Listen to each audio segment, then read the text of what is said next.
It's another Friday night. That means football. We could feel the energy in Southwest Georgia tonight, and we are feeding off of that energy. It's the fuel for our engines right now, baby. I'm John Benson, and this is Pat the Sharp Maroney, and it's the last week of the regular season. And let's start at the top with Region 1 6A. We know Valdosta and Lee County are both in the playoffs. We just don't know who gets a home game in the first round. The 2 seed was at stake tonight in Leesburg. Those Valdosta Wildcats fans traveled very well. First quarter, Garrett Morrell from his own 17-yard line. He's going to put it up, connects with Bernard McCray, wide open behind the secondary.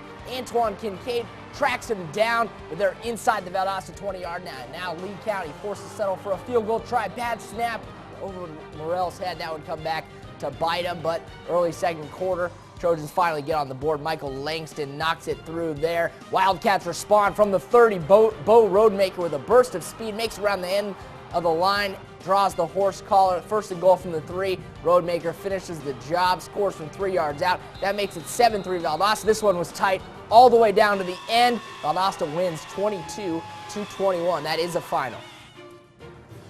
There's one playoff bid left for the taking in 6A1, and the winner of Tift County and Lowndes gets to keep playing football in 2014. Blue Devils punting. Mason Gann's kick blocked by Kedrick Clemens. Carlos Lee grabs it and runs it into the end zone for the score. They're going crazy at Martin Stadium. Vikings up 14-7. Tift gets it to Barry Bennett. You could drive a semi-truck through that hole. Gets the Blue Devils in scoring position with the long run. He's inside the 10, but Frankie Mejia's field goal attempt hits the upright. Score stays 14-7. Tift's next possession, Tajia Chambers. He's going to put up a long pass. Quay Duggins never quits on this play. What an amazing catch, but Tift County cannot capitalize. Then Austin Dixon rolls out, hits DeMarcus Jackson with a long pass over the back of a Tift County defender, and then Dixon hits Dalton Hart with the touchdown pass. Lowndes goes into half with a 21-7 lead. Right now, that game is tied 28-28 in the fourth. And Colquitt County last week earned the #1 seed and the region title.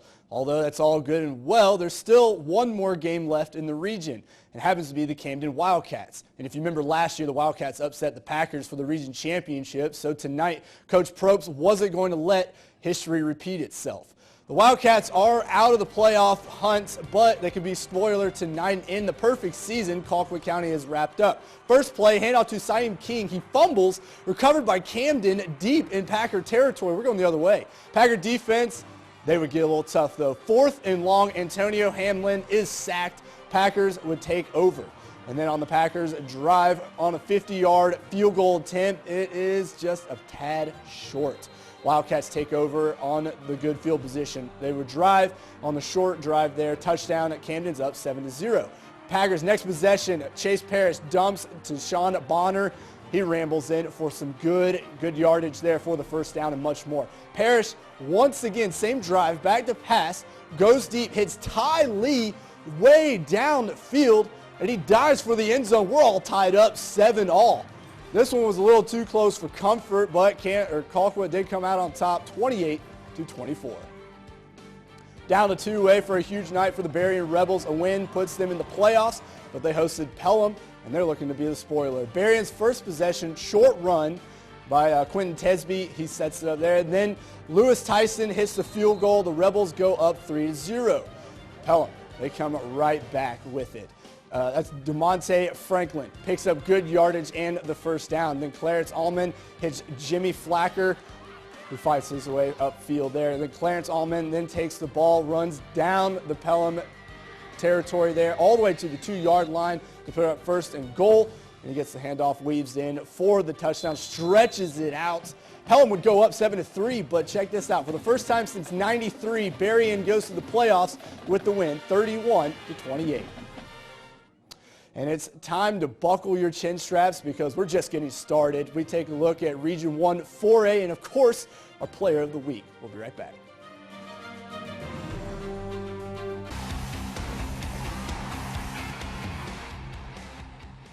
And welcome back. We just got an update that Lowndes and Tift County are in overtime at 28-all right now, and they are battling for the #4 seed for the playoffs, and we'll keep you updated here throughout the show as soon as we find out who wins. But Back to some more football here. It's been years since the Worth County Rams have won a region title. So tonight the Rams entered the region championship against an experienced Cairo team where they have won 3 region titles out of the last 4 years.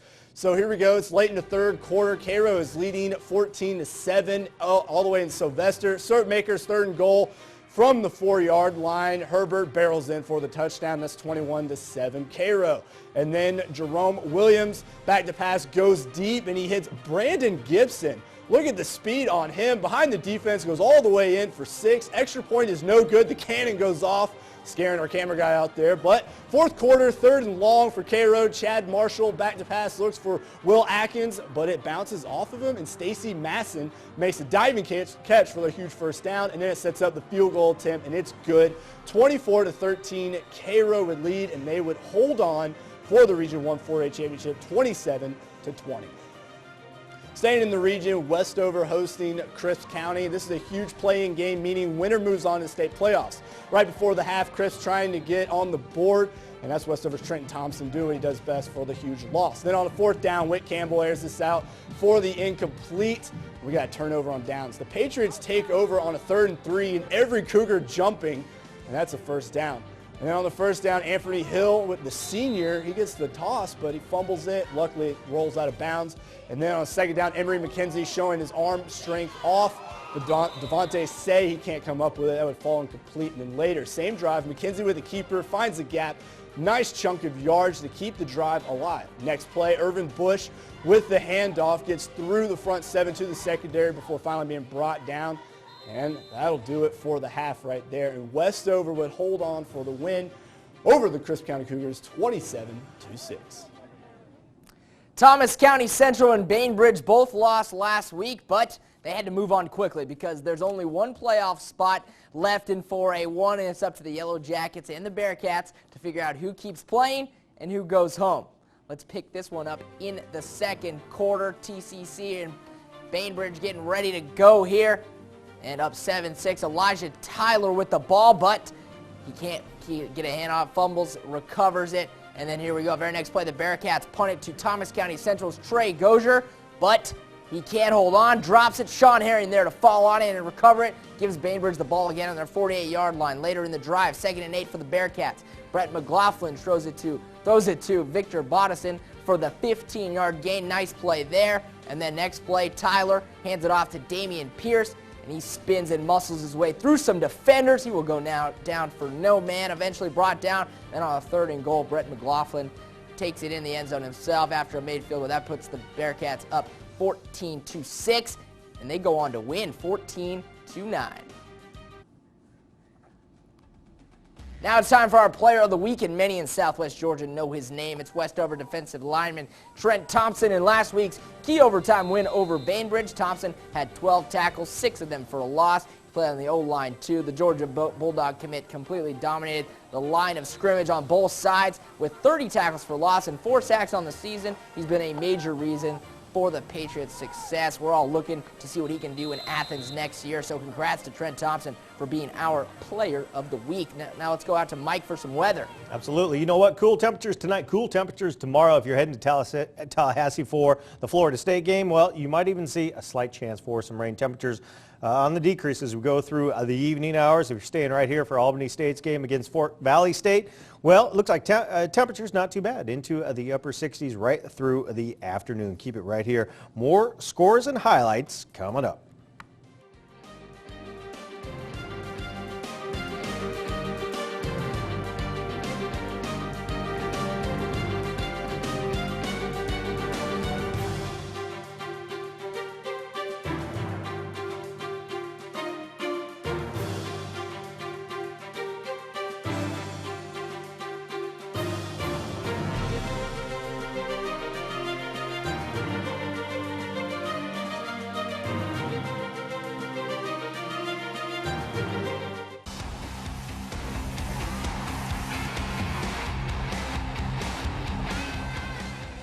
Welcome back. This has been Sherwood Christian's first season in the GICAA, and it's been a success so far. Oh, absolutely. Otis Covington has those boys playing well, and tonight They're playing for the region title. So we picked this up, and Sherwood is they just came off a 3-and-out on their opening drive. So Community Christian has the ball on a 3rd down, and then their quarterback just gets flushed out, and he goes down by the Eagles defense, and they're forced to punt.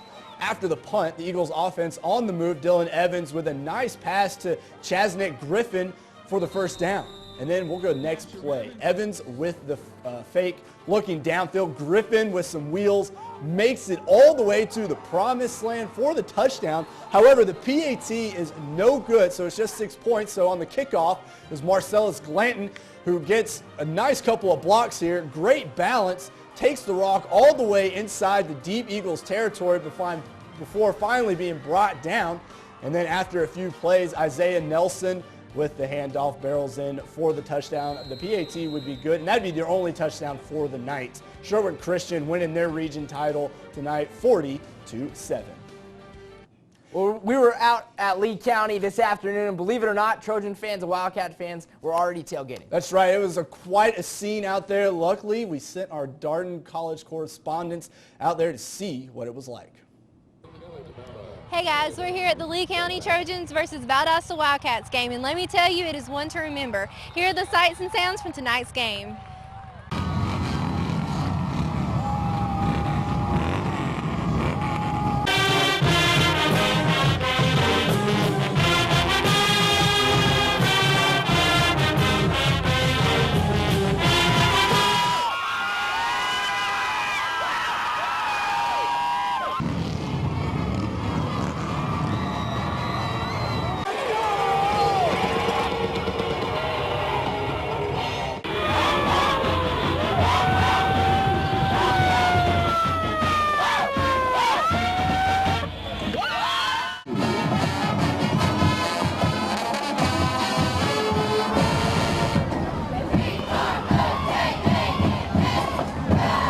Back to you, Pat and John.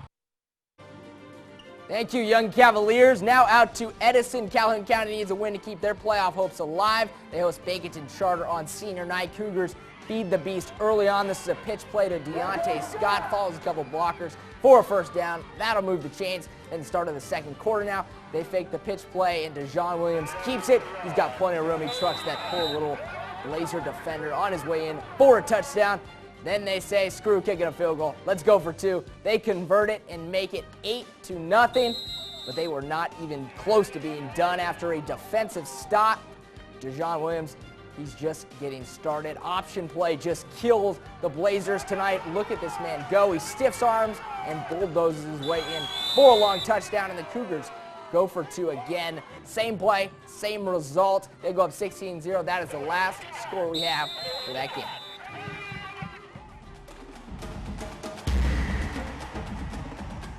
Now for our play of the week. Same game, 2 different teams, 2 ridiculous catches. The first one is Tift County's Tajia Chambers put it up for Quay Duggins, and this is a remarkable display of athleticism. He sticks with it, makes a phenomenal grab, and then on the Lowndes side, Austin Dixon takes a chance for DeMarcus Jackson, saves with the ball, goes around a Blue Devil defender, make a ridiculous snag, grab, catch, whatever it is. Congrats to these 2 for making our plays of the week. And a little update from that game. We just got word Tift County won in overtime 35-28, so they move on. They win at Lowndes and move on to the playoffs. Yeah, they grabbed that number 4 seed, so they'll be on the road for the playoffs next week. Huge win for John Reed in that program. Oh, definitely. But let's keep that chin strap buckled. We've got a little more Blitz for you, including our fan of the week, right after the break.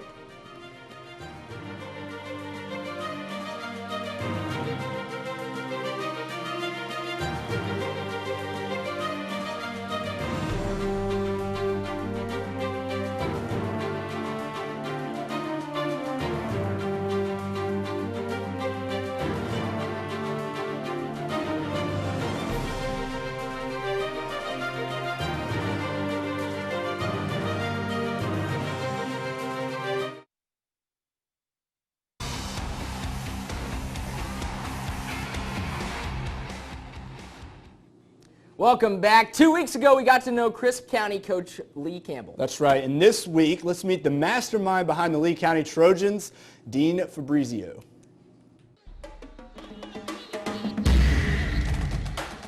For tonight's Meet the Coach, we head out to Lee County High School and sit down with head coach Dean Fabrizio and how he got into coaching. Well, coaching, I always had a love of sports growing up, and when my playing days were over, coaching was a great way to stay involved.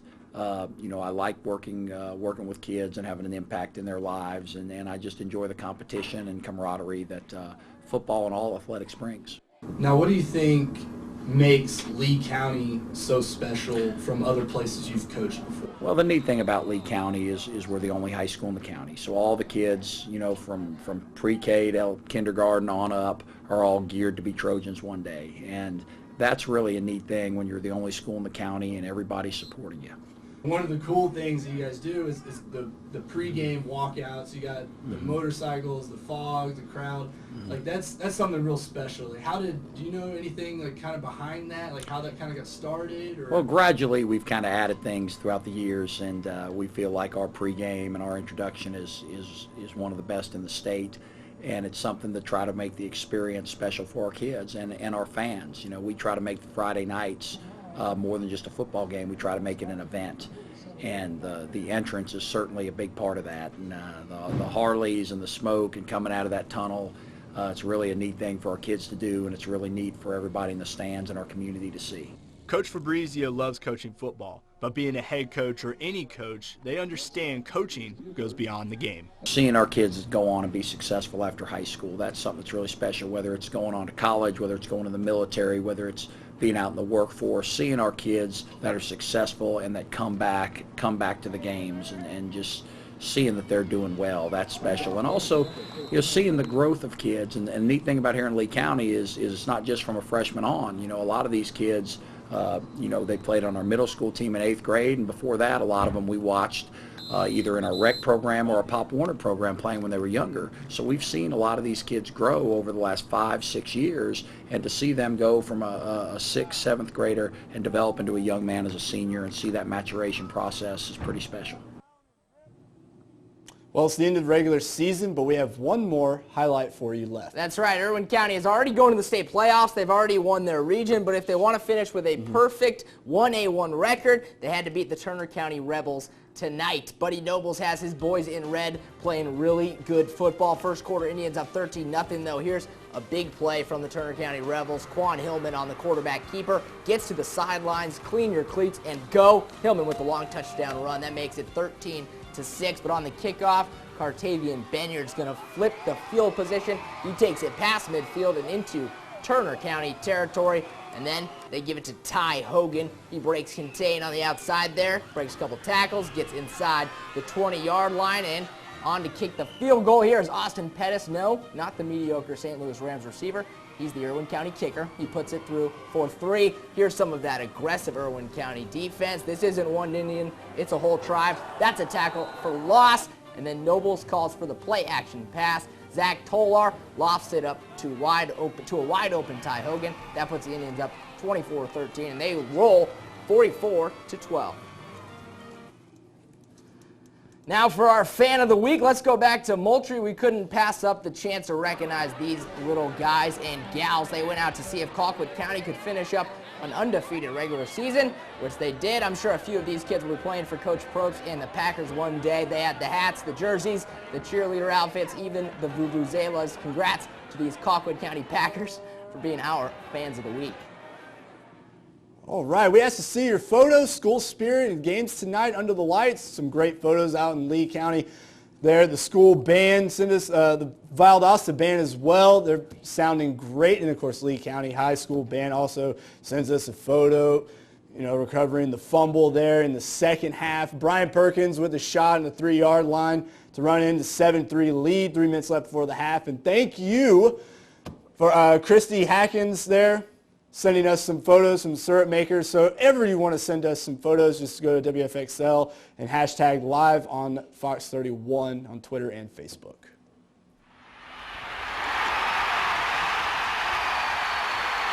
Well, the high school football might be winding down. The season might be winding down, but we're in the middle of the NFL season. It's not too late to sign up for our Pro Pick'em Challenge. Go to the internet machine, head to our website at WFXL.com, and then create your profile. It's real easy. And you can compete against myself and Pat here. We also win prizes for the top people who with the picks. So be sure to go to our website, WFXL.com, to get started today. But we'll head over to Mike. We got one more look at weather. Absolutely. You know, we got time to run down the 7-day forecast once again. Tonight a cool one. Tomorrow starts a warm-up. That'll take us into the mid-70s by Tuesday next week. And then, look at that, another cool down. That one, a pretty good one. Temperatures drop off pretty dramatically towards that next weekend into the lower 60s. For daytime highs this weekend, lots of sunshine, comfortable temperatures. You know, it only took to the first round of the playoffs to finally get those cool football temperatures Felt we good, usually though. feel. Yeah. Felt good. Yeah, Felt it really did. good out there. It did. Yeah. I actually used my breath a little bit, so it was fun. All right. All right, fun night in football. Tift County's in the playoffs, Berrien's in the playoffs, a lot of area teams in the playoffs. So make sure you come back next week for the first round, and we'll be right here, me, John, and Mike. See you then.